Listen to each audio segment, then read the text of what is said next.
एक पंडित और यमदूत की कहानी। एक समय की बात है, किसी गांव में एक बहुत ज्ञानी पंडित रहता था।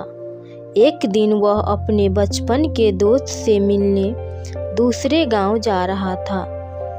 वह मित्र बचपन से ही गूंगा और एक पैर से अपाहिज था। रास्ते में और भी छोटे छोटे गांव पड़ता था। पंडित अपने धुन में चला ही जा रहा था। रास्ते में उसे एक और आदमी मिल गया। वो भी पंडित के साथ चलने लगा। पंडित ने सोचा, चलो अच्छा ही हुआ, साथ चलने से सफ़र जल्दी कट जाएगा। पंडित ने उस आदमी से उसका नाम पूछा।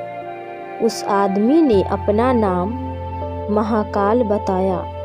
पंडित को यह नाम अजीब सा लगा, पर वह पंडित ने नाम के विषय में कुछ और पूछना उचित नहीं समझा। दोनों धीरे धीरे साथ में चल ही रहे थे। तभी रास्ते में एक गांव आया तो महाकाल ने पंडित से कहा, तुम आगे चलो, मुझे इस गांव में एक संदेश देना है। मैं तुम्हें आगे मिलता हूँ। पंडित ने कहा, ठीक है, और आगे की ओर चल दिया। तभी गांव में खबर फैली कि एक आदमी को भैंसे ने मार दिया है। जैसे ही उस भैंसे ने उस व्यक्ति को मारा, ठीक थोड़ी देर बाद महाकाल आ गया। फिर चलते चलते दोनों गांव के बाहर पहुंचते हैं, जहां छोटा सा एक मंदिर था। ठहरने की व्यवस्था भी अच्छी लगी। पंडित के मित्र का गांव भी वहां से दूर था और रात्रि भी होने वाली थी। तो पंडित ने कहा, रात्रि होने वाली है, पूरा दिन चलते चलते थकान सी लग रही है और भूख भी लगी है, तो यही भोजन करके आराम कर लेते हैं। सुबह आराम से आगे का सफ़र करेंगे। महाकाल ने कहा, ठीक है, मुझे इस गांव में किसी को कुछ ज़रूरी सामान देना है। तुम खाना खाकर आराम करो, मैं बाद में आके खा लूँगा। इतना कह के वह चला गया। लेकिन उसके जाते ही थोड़ी देर में उस गांव में धुआं उठता दिखाई देता है और देखते ही देखते पूरे गांव में आग लग गई।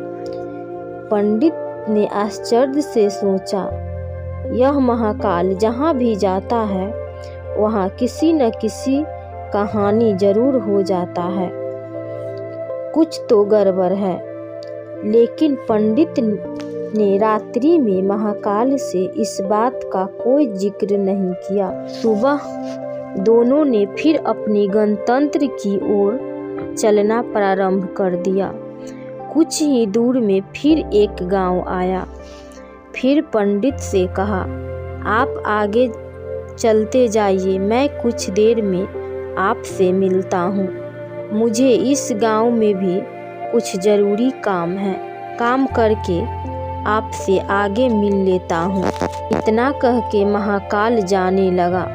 लेकिन इस बार पंडित आगे नहीं बढ़ा, बल्कि वहीं खड़ा होकर महाकाल को देखता रहा कि वह कहाँ जाता है और क्या करता है। तभी लोगों की आवाज़ सुनाई देने लगी कि किसी व्यक्ति को सांप ने काट लिए हैं और वह व्यक्ति मर गया है।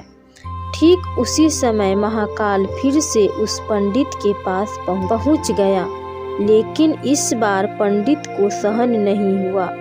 उसने महाकाल से पूछ ही लिया कि तुम जिस गांव में जाते हो वहां कोई न कोई नुकसान जरूर हो जाता है। क्या तुम मुझे बता सकते हो ऐसा क्यों होता है? तो महाकाल ने जवाब दिया, पंडित जी, आप तो हमें बहुत बड़े ज्ञानी मालूम पड़ते थे, इसीलिए मैं आपके साथ चलने लगा था, क्योंकि ज्ञानियों का संग बहुत अच्छा होता है। परंतु आप अभी तक समझ नहीं पाए कि मैं कौन हूँ। पंडित ने कहा, मैं समझ गया हूँ, लेकिन मुझे कुछ शंका है। अगर आप ही अपना उपयुक्त परिचय दे दे तो मुझे आसानी होगी। तो महाकाल ने जवाब दिया, मैं यमदूत हूँ, तो महाराज की आज्ञा से उन लोगों को प्राण हरण करता हूँ जिसकी वायु पूर्ण हो चुकी है। हालांकि पंडित को पहले से ही इस बात की शंका थी, फिर भी महाकाल के मुंह से ये सुन के पंडित घबरा गया, लेकिन फिर से हिम्मत करके पूछा, और तुम सचमुच में यमराज हो तो बताओ कि अगली मृत्यु किसकी है। यमदूत ने जवाब दिया, अगली मृत्यु तुम्हारी उसी मित्र की है जिससे तुम मिलने जा रहे हो, और उसकी मृत्यु का कारण भी तुम ही बनोगे। यह बात सुन के पंडित सहम सा गया और सोच में पड़ गया कि वास्तव में अगर यह महाकाल यमदूत हुआ तो उसकी बात भी सही होगी, और उसके कारण मेरी बचपन के सबसे घनिष्ठ मित्र की मृत्यु हो जाएगी। इसलिए अच्छा यही होगा कि मैं अपने मित्र से मिलने ही न जाऊं। कम से कम मैं तो उसकी मृत्यु का कारण नहीं बनूंगा। महाकाल ने कहा, तुम जो सोच रहे हो वे सब मुझे पता है, मगर तुम्हारे अपने मित्र से मिलने न जाने से नियति नहीं बदल जाएगी। तुम्हारे मित्र का मृत्यु निश्चित है और वह अगले कुछ ही क्षणों में घटित होगी।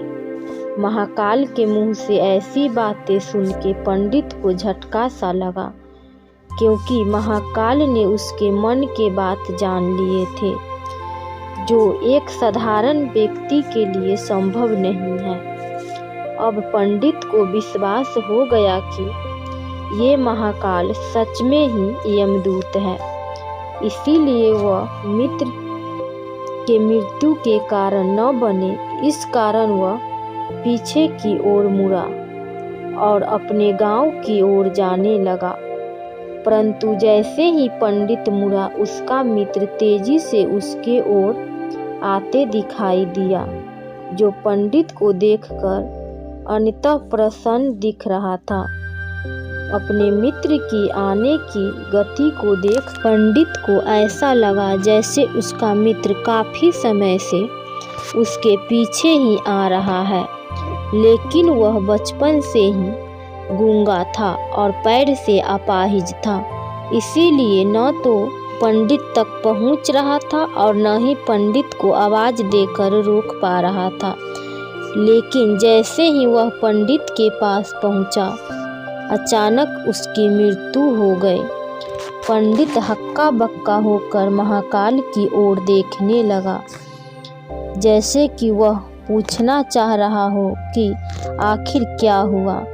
महाकाल ने पंडित की मन की बात समझ लिया और बोला, तुम्हारा मित्र पिछले गांव से ही पीछे पीछे आ रहा था, लेकिन वो पाहिज और गूंगा होने की वजह से तुम तक नहीं पहुंच सका। उसने अपनी संपूर्ण ताकत लगाकर तुम तक पहुंचने की कोशिश की, लेकिन बुढ़ापे में बचपन की जैसी ताकत नहीं होती। इसीलिए विद्याघात के कारण तुम्हारे मित्र की मृत्यु हो गई, क्योंकि तुमसे मिलने के लिए वह अपने समस्याओं को लांघते हुए तुमसे मिलने के लिए तुम्हारे पीछे पीछे भाग रहा था। इसीलिए अपने मित्र के मृत्यु के कारण तुम ही बने। अब पंडित को विश्वास हो गया कि सचमुच में महाकाल एक यमदूत है और उसका कार्य जीवों के प्राण हरना है। पंडित घनिष्ठ व्यक्ति था, इसीलिए वह ये भी जानता था कि मृत्यु पर किसी का वश नहीं चलता। सभी जीवों का एक न एक दिन तो मरना ही है। ये सोचकर उसने अपने आप को संभाल लिया, लेकिन अचानक पंडित के मन में स्वयं के मृत्यु के बारे में जानने की इच्छा हुई।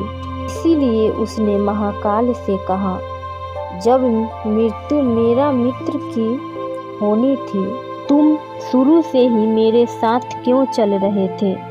महाकाल ने जवाब दिया, मैं तो सभी के साथ चलता हूँ और हर क्षण चलता रहता हूँ, किंतु लोग पहचान नहीं पाते, क्योंकि लोगों के पास अपनी समस्या के अलावा किसी और व्यक्ति और वस्तु की घटना के संदर्भाव सोचने में, देखने और समझने का समय नहीं होता। तो पंडित ने कहा, क्या तुम बता सकते हो मेरी मृत्यु कब और कैसे होगी?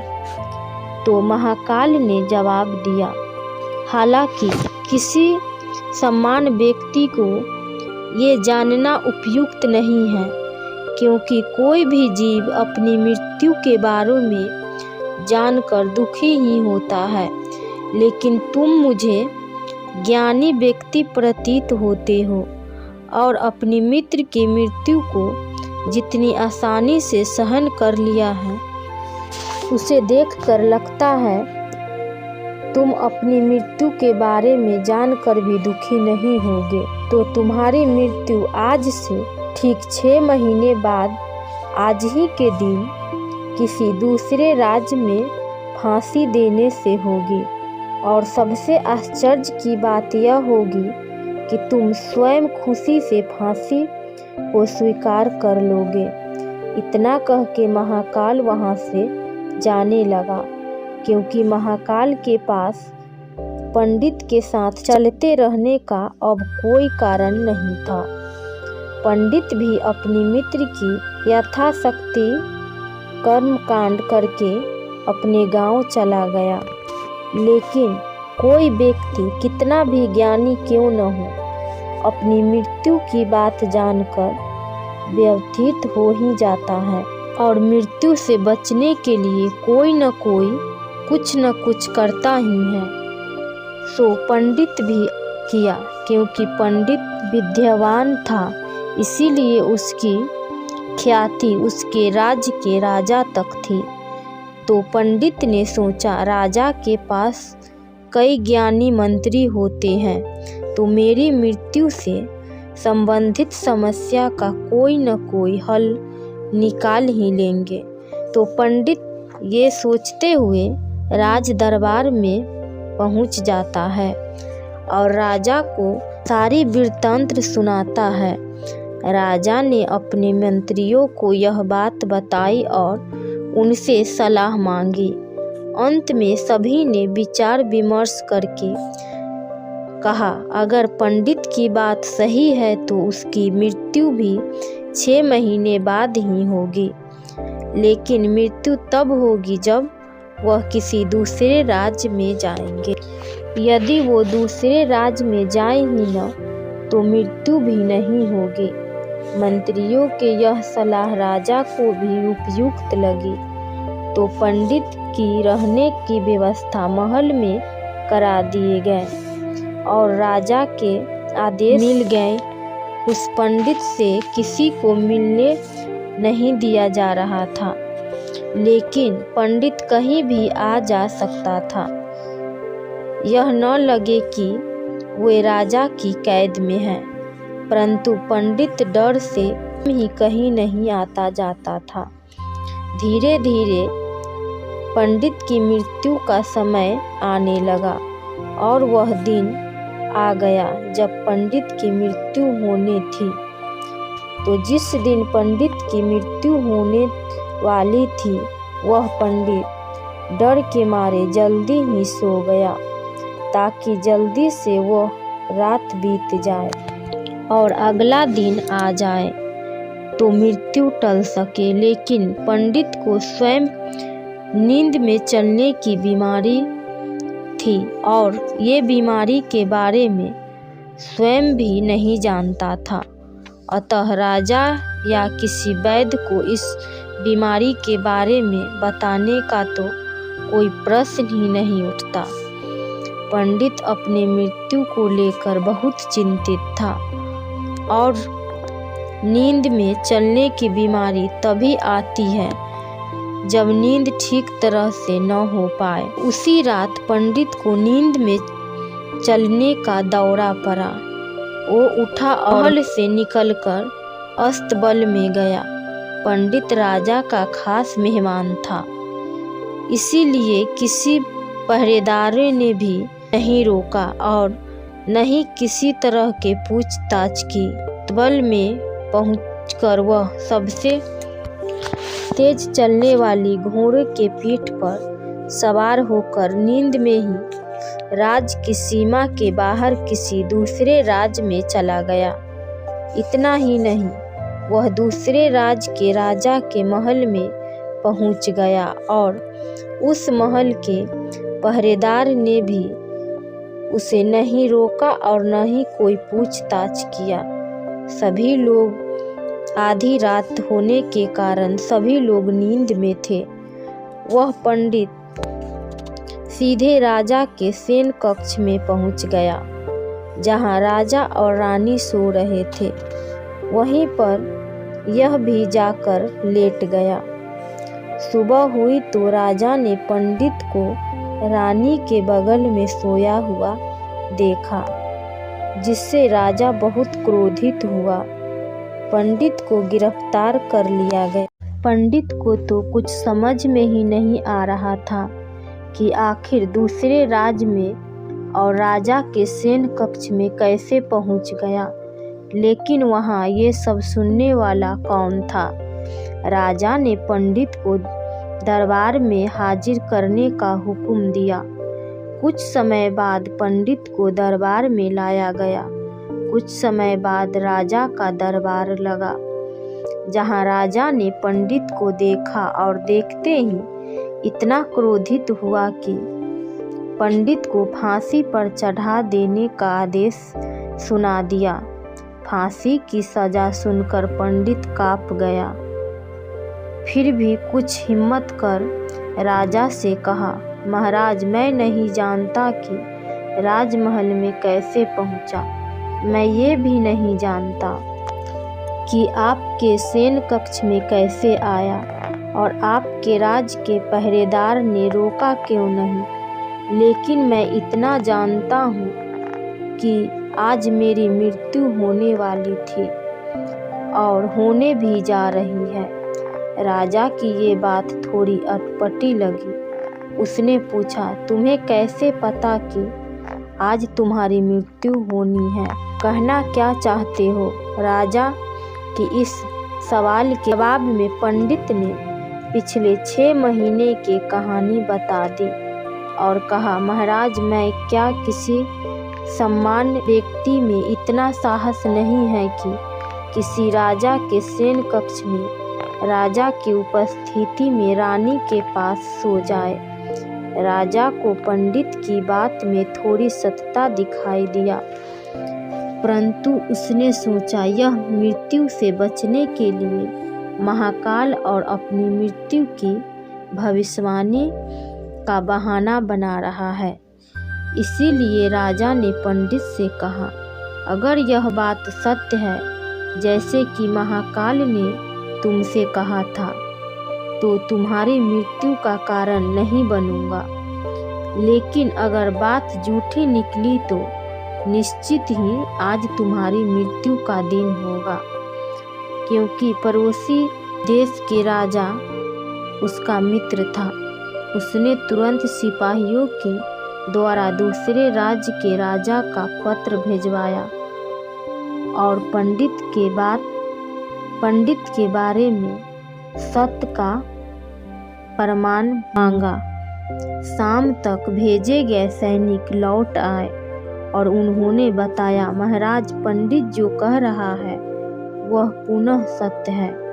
दूसरे राज्यों के राजा ने पंडित को रहने के लिए अपने ही महल में संपूर्ण व्यवस्था कर रखी थी और पिछले 6 महीने से पंडित राजा का मेहमान था।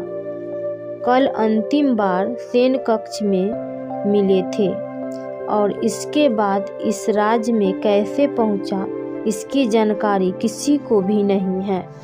इसीलिए उसे राजा के अनुसार पंडित को फांसी की सजा देना उचित नहीं है। लेकिन राजा के लिए एक समस्या आ गई थी, क्योंकि बिना कुछ जाने ही पंडित को फांसी की सजा सुना दी थी। इसीलिए अगर पंडित को फांसी न दी जाए तो राजा की कथन की अपमान हो जाए और राजा के द्वारा दी गई सजा का मान रखा जाए तो पंडित की बिना वजह ही मृत्यु हो जाएगी। राजा ने अपने मंत्रियों से इस बात की चर्चा की। सभी मंत्री ने सुझाव दिया, महाराज, पंडित को कच्चे सूत से फांसी लगवा दे। इससे आपकी कथन का भी मान रह जाएगा और कच्चे सूत के धागे से पंडित को भी फांसी नहीं लगेगी और इसके प्राण बच जाएंगे। राजा को यह सुझाव अच्छी लगी। उसने ऐसा ही आदेश दिया। पंडित के लिए कच्चे धागे के सूत का फांसी का फंदा बनाया गया और नियम के अनुसार पंडित को फांसी पर चढ़ाया जाने लगा। सभी लोग खुश थे कि न तो पंडित मरेगा और न ही राजा का वचन झूठा पड़ेगा। पंडित को भी विश्वास था कि सूत के धागे से तो उसकी मृत्यु नहीं होगी, इसीलिए वो भी खुशी खुशी फांसी पर चढ़ने को तैयार हो गया, ऐसा कि महाकाल ने उससे कहा था। लेकिन जैसे ही पंडित को फांसी दी गई, सूत का धागा तो टूट गया, लेकिन टूटने से पहले अपना काम कर दिया था। पंडित के गले के नस सूत के धागे से कट चुका था और पंडित जमीन पर लेटा तड़प रहा था। हर धड़कन के साथ उसके खून के फुहारे निकल रहे थे और देखते ही देखते पंडित का शरीर पूरी तरह से शांत हो गया। सभी लोग आश्चर्यचकित थे, पंडित को मरते देख रहे थे। किसी को विश्वास ही नहीं हो रहा था इस कमजोर से धागे से किसी की मृत्यु हो सकती है। लेकिन नियति ने अपना काम कर दिया था। जो होना था वो तो होकर ही रहता है। हम चाहे जितनी भी सावधानी बरते, इतना भी उपाय कर ले, हर घटना और घटने का पूरा प्रणाली पहले से ही तय होता है, जिसे हम थोड़ा सा भी इधर उधर नहीं कर सकते। इसलिए ईश्वर ने हमें भविष्य जानने की शक्ति नहीं देते हैं, ताकि हम अपने जीवन को ज़्यादा बेहतर तरीके से जी सके। और ये बात उस पंडित पर भी लागू होती है।